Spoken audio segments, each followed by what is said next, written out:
اوعى تنسى الشير ثم اللايك، وما تكون متضايق، خليك دايما هادي ورايق. ما مر هزر كل القنوات تلقاني قايد. لو داير تهزني حبيبي انا دوز اللايك. يا اخوانا انا ترى ما سيكت، انا قايد.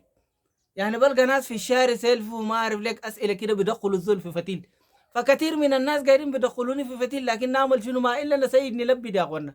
فعشان كده يعني، فانا كل ما نطلع بنلقى ناس. يوم داك لقيت بيت واحده كده دخلتني في فتيل، لكن حاولت اتخرجت منها.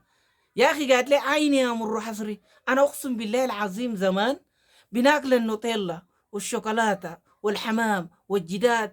والله الايش الاحمر ده اقسم بالله حمامنا ما قاعدين ندو. قلت لها يا اخي طيب يا استاذ انتوا كنت قاعده تاكل حاجات زي ما في مساكين كمان ده اكلهم الايش ده. ما في طريقه، هو ربنا ذاته ما قال وتلك الايام نداولها بين الناس. فعشان انت الشوكولاته والحاجات دي ما يوم تجي، فلا بد يجي يوم كمان تخلي الشوكولاته تاكل نفس الاكل الناس دي يعني. قالت لي طيب انا اعمل شنو يعني؟ انا ما مولف الحاجات السمحه. قلت لا لا، الايش الاحمر ده ذاته هو سمع ماني من انعام الله يعني. ربنا قال يجيبوا للناس الما مستتين والمستتين ده باكله يعني. ما مشكله احاول اكل الايش ده. قالت لي والله انا ما بقدر والله. قلت لها والله تبدا الا تتصرفي تشوفي لك شوكولاته ده زي زمان. قالت لي تبع ما في. قلت لها والله انا اعمل لك شنو؟ ترى انا ما عندي خصوصيات في حاجات زي دي يعني. فالحاجات دي ما بقدر بجاوب عليك ولا بقدر بجيبه لك. لكن اديكي كلام اشهد ربنا يفك الكربه دي يجيب لك حاجه سمحه يعني.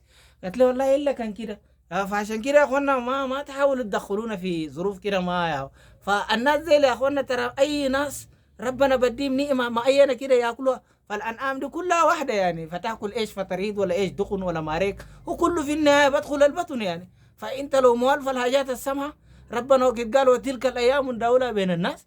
فينا كمان انت حاول اداك لو ده كمان حاول احمد فوق واقول. فعشان ما تدخلنا في ظروف كده تبكينا ساكت. هاي فهو تنسى الشير ثم اللايك، وما تكون متضايق.